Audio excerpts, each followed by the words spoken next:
Bonjour, aujourd'hui je vais vous montrer comment insérer des perles sur un travail au tricotin. Pour travailler avec le tricotin, présentement j'utilise la technique de base. J'en ai fait un petit bout, la technique de base numéro 1, pardon. J'en ai fait un petit bout ici, j'ai mis une perle, j'en ai refait un petit bout. Ce qu'il faut se souvenir, c'est que la technique de base numéro 1, c'est celle où on fait uniquement tourner le tricotin de façon à arriver avec notre corde. Il faut faire attention parce que si j'insère la perle présentement, elle va se retrouver du côté inverse de la première perle parce que mon fil est à l'arrière. Donc, je veux que mon fil soit à l'avant lorsque je vais insérer ma deuxième perle. Je prends la perle qui est sur mon fil et je la glisse jusqu'à temps qu'elle soit tout près de mon milieu que je suis en train de tricoter. Et je continue à passer mes fils normalement. Faites attention parce que les premières fois qu'on pose des perles comme ça, on a tendance à vouloir augmenter la pression qu'on met entre les fils en se disant faut absolument que la perle tienne bien, et ce qui fait en sorte que notre tricot se retrouve à être beaucoup plus petit ici qu'ici. On ne veut pas ça. Dans ce cas-là, on va juste continuer avec la même tension pour avoir un travail le plus homogène possible.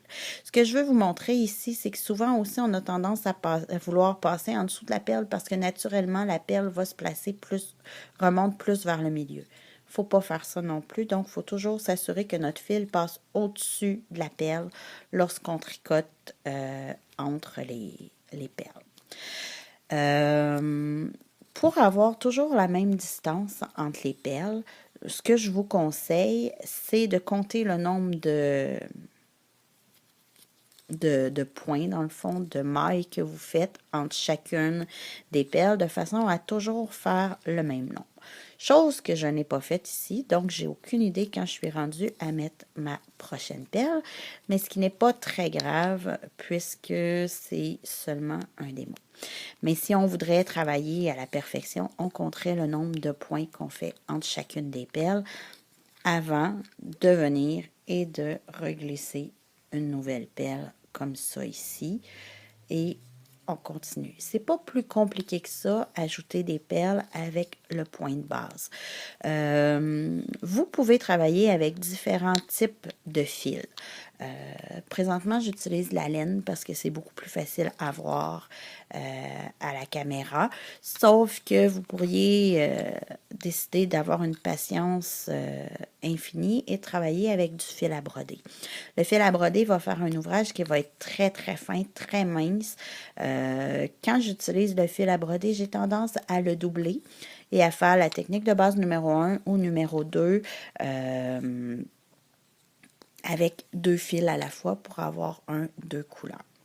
Vous voyez, les perles s'insèrent. Là, de la façon qu'on les a placées, elles vont toujours être du même côté. Si j'avais décidé de faire une perle pour qu'elle soit de l'autre côté, j'aurais passé avec mon fil à l'arrière des perles au lieu d'à l'avant comme ça. Et j'aurais continué comme ça. Les perles, dans ce cas-là, auraient été alternées. Toujours faire attention de passer le fil pour que la perle soit en bas.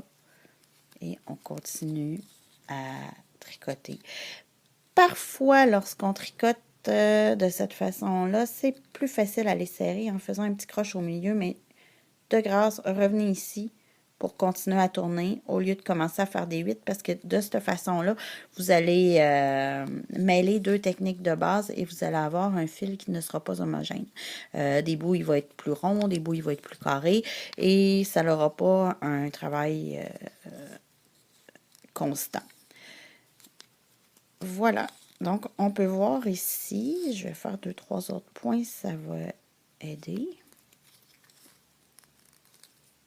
On peut voir ici que la dernière perle que j'ai mis se retrouve à l'inverse des autres perles sur mon tricot. Oups, comme ça. C'est à peu près tout. Donc, la technique d'insertion des perles avec la technique de base numéro 1. Je vais faire le même travail avec la technique de base numéro 2.